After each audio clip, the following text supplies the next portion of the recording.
Las joyas de Tutankamón, un tesoro imprescindible para la vida del faraón en el más allá.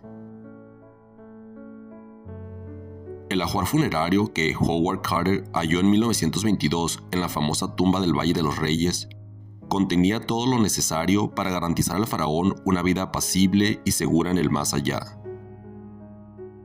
Nunca hubiéramos soñado algo así. Una habitación parecía un museo repleta de objetos, algunos de ellos familiares, pero otros como jamás habíamos visto, amontonados unos sobre otros en una profusión aparentemente interminable.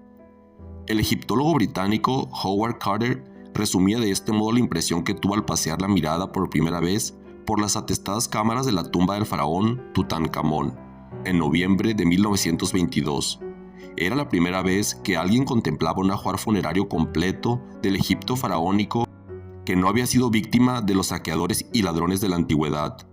Por ello, el hallazgo no solo ponía al descubierto un tesoro artístico único, sino que también constituía una oportunidad incomparable de estudiar y comprender el significado que el enterramiento y la vida en el más allá tenían para los antiguos egipcios.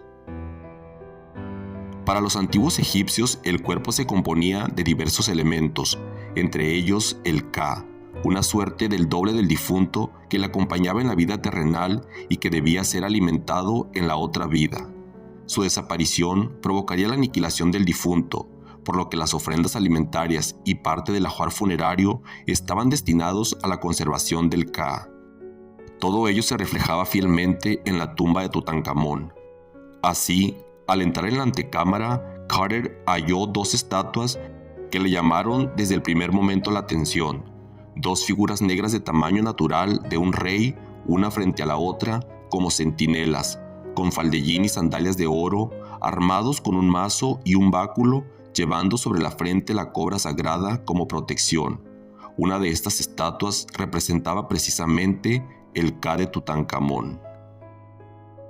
Otras piezas, por su parte, evocaban la condición divina del faraón, considerado en vida como la encarnación del dios Horus. A su muerte se convertía en Osiris, el dios del mundo de los muertos, un tema que aparece evocado en las pinturas murales de la tumba de Tutankamón. También se localizaron numerosas representaciones de divinidades en forma de estatuas y como complementos decorativos en algunos muebles, como las camas destinadas a la regeneración de la momia del faraón. Otras piezas del ajuar, particularmente abundantes, consistían en amuletos que el faraón lucía como joyas. Su función consistía en proteger al rey de los peligros que lo acechaban durante el viaje nocturno que realizaba cada noche en la barca de Re, el dios del sol del que el faraón se consideraba hijo. Otro elemento que no podía faltar en el ajuar funerario eran los usheptis, figurillas que representaban a los criados mágicos que seguían sirviendo al faraón tras su fallecimiento para hacer sus tareas cotidianas.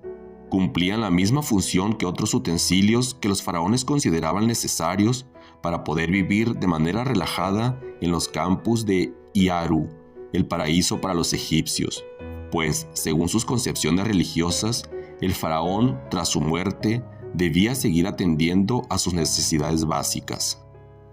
Una necesidad importante era la del vestido. De ahí la presencia en la tumba de Tutankamón de numerosas prendas de lino, como túnicas, camisas, faldas, taparrabos o guantes. En algunos casos, escribió Carter, la ropa es tan fuerte que parece recién salida del telar. En otros, la humedad la ha reducido a la consistencia del hollín. Para beber, el faraón disponía de ánforas de vino, cada una con la etiqueta que indicaba la cosecha, la clase, el viñedo e incluso el nombre del cosechero.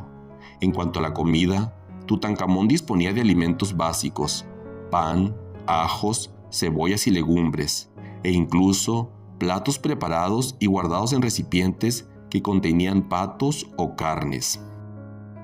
Había otro grupo de piezas del ajuar funerario de Tutankamón que lo relacionaban con su condición de faraón.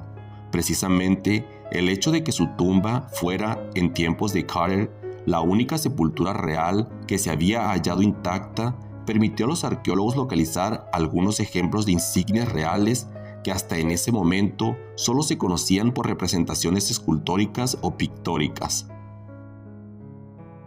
En la tumba de Tutankamón se hallaron varios cetros, jeca, cayado, y nejej, flagelo, símbolos de la autoridad real y asociados al dios Osiris. En la momia del faraón se recuperó una diadema de oro y restos de un tejido parecido a la batista, que podría ser un vestido del Khat, tocado de la realeza que recoge el cabello como si fuera una bolsa de tela y que llevaba cosidos unos urio, cobra y un buitre. Un objeto importante que señalaba la función como soberano de Tutankamón era el trono. Carter lo consideraba otro de los grandes tesoros artísticos de la tumba, tal vez el mayor que hemos sacado hasta ahora.